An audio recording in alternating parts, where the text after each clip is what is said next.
What's up? It's your boy Carcino here, and let's get into it. A lot of people have been making notion and making light of situations that they didn't realize before, and now they realize it. And it's crazy to me because I thought it was plainly obvious when things were happening, and people just, I guess, omitted it.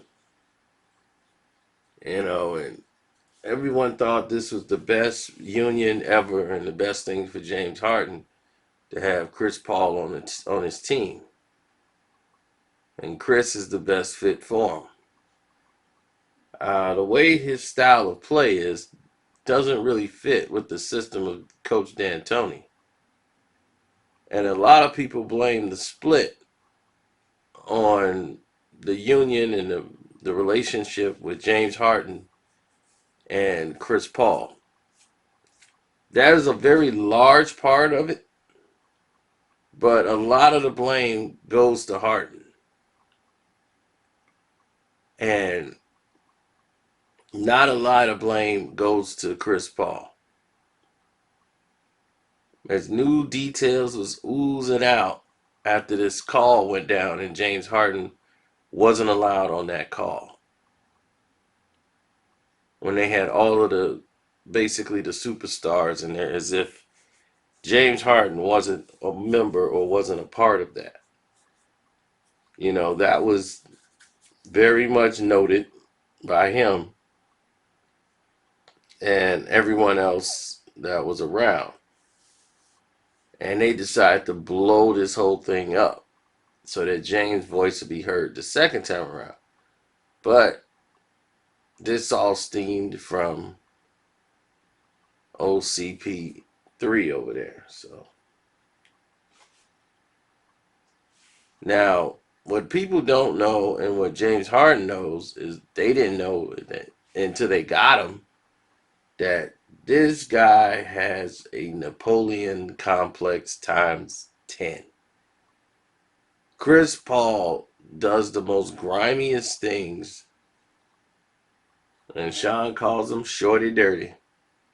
Shorty Dirty does so many things that people just seem to omit because of his size. He fits perfectly with LeBron. They are very political. They hold grudges. And they want the same respect everyone else gets. And they're real hi-hat with everyone else. Now, Chris Paul's whole legacy has been failure. He'll have a team, try to lead them, and they'll be very good. And they fail every single time. Failure, and they have a team that could win, and they couldn't even get the Clippers out of the first round. I'm like, every time he has a lead, 2-1, 3-1, they would lose. And it wouldn't even make sense how they would lose. Or, Chris would get injured, Blake would get injured. So when they split up in LA, the whole thing was, it was Blake Griffin. He didn't like Chris Paul. Chris Paul, Blake Griffin. They couldn't get along. Blake wasn't the only one. The main person that didn't like Chris Paul was Jordan. So DeAndre Jordan, he was the one that wanted to smash Chris Paul into oblivion because Chris doesn't know how to talk to people. So he wouldn't even look at Chris Paul anymore. He would just be like, "Look, I'm done like talking to this guy."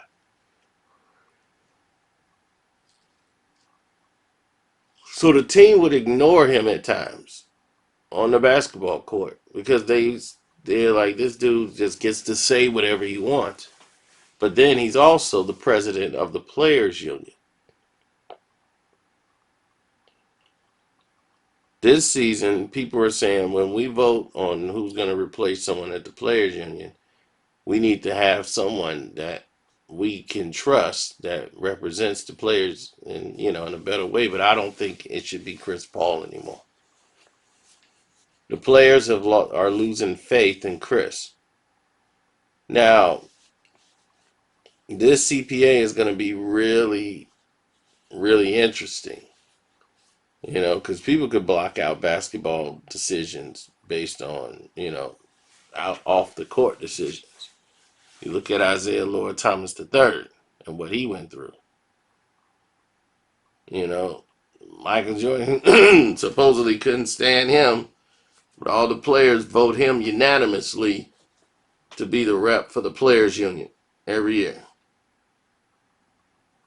So he must have been doing a great job.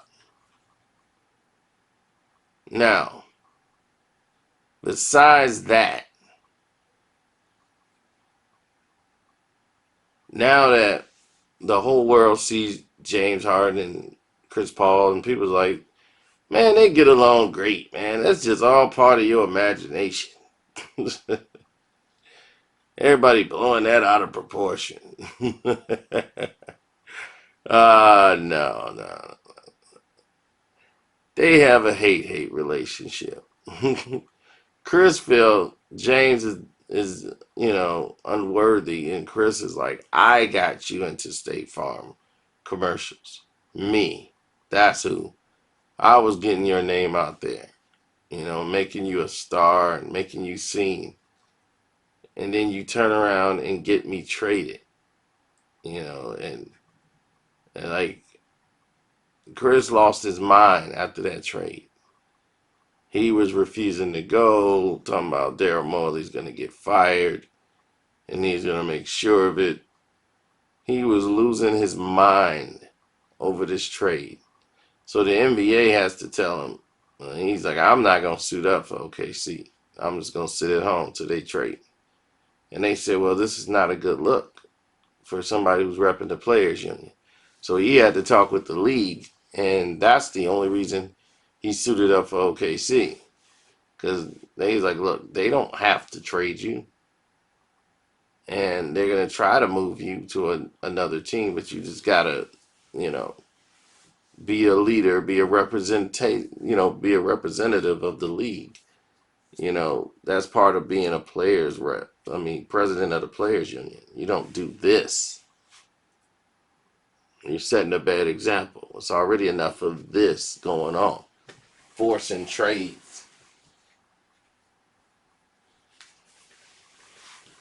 So CP3 has to shut his mouth and play ball, but he's really angry about what they did getting him out of Houston. Because he had a house in Houston, he was settled in, then he had to put his house on the market and have to move.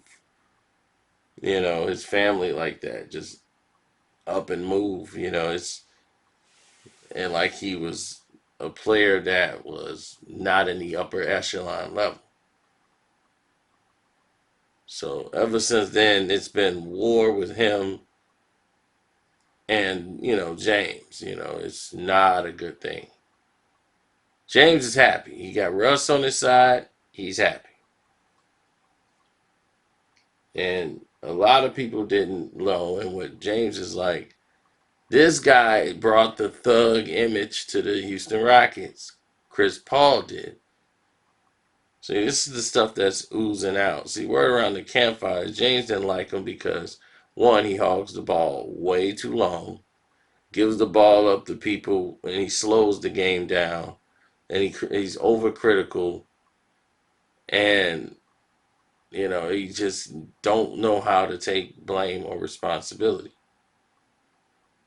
for anything. He don't know how to talk to people. And for somebody who's like James, it's not going to work out. That kind of energy and that type of approach. It's not going to work out for him. So word around the campfire is James is like, this guy brought this thug like image or negative image to the Houston Rockets. He's like, now people look at us like we're thugs or bruisers. He's like, that thing with Gerald Green and the Clippers, that something like that shouldn't have never happened. Chris led the whole attack. He knew the routes to get through the tunnels to go over there and jump. He's like, you're the president of the players union, and you take another NBA player and and go there to do what? To go and fight another NBA player and jump him in the locker room? That's your plan? So Harden definitely didn't participate in that, kept his mouth shut, but yet and still, Gerald Green is the one that gets suspended, and Chris Paul didn't. So Gerald took the blow. He took the blunt of that blow for Chris, so that he could stay squeaky clean. And he didn't snitch on him when they did the investigation.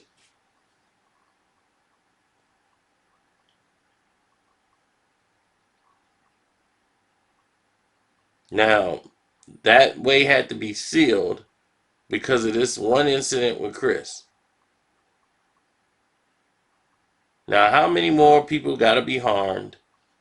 How many people got to be led astray to realize this guy is having an abuse of power? Shorty dirty. Now, as far as an NBA player, he's an exceptional NBA player. Coming out of college, Isaiah Thomas wanted to draft him, but he knew that they wouldn't have the opportunity to get Chris Paul. But he wanted him on the Knicks for sure. That would have turned the franchise around immediately. He's a true point guard, passing skills, shooting ability. He's even improved his shooting as a player. It's just the other part of the game, he just didn't know how to navigate.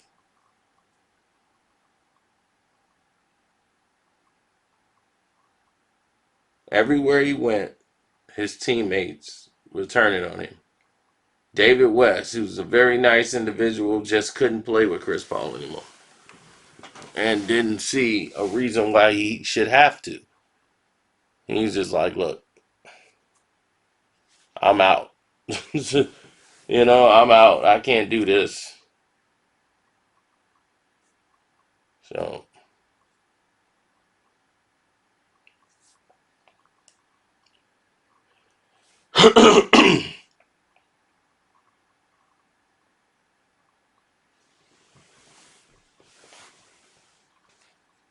man, whew, I gotta get some tea. So anyway, if you guys want to donate to the page, definitely hit my Cash App up. Carcino is the name. Uh, Today we will be continuing the Michael Jordan Juanita story on the Patreon. So some of you are probably happy about that. We got a lot of other surprises going on. And we have more coming on Carcino for Life. So don't forget to subscribe, hit that notification bell, and select all so you don't miss anything and get all the updates. And for all you guys who donated in the Streamlab, clicking the link in the description box, thank you very much. I appreciate that. And I am reading your messages. One.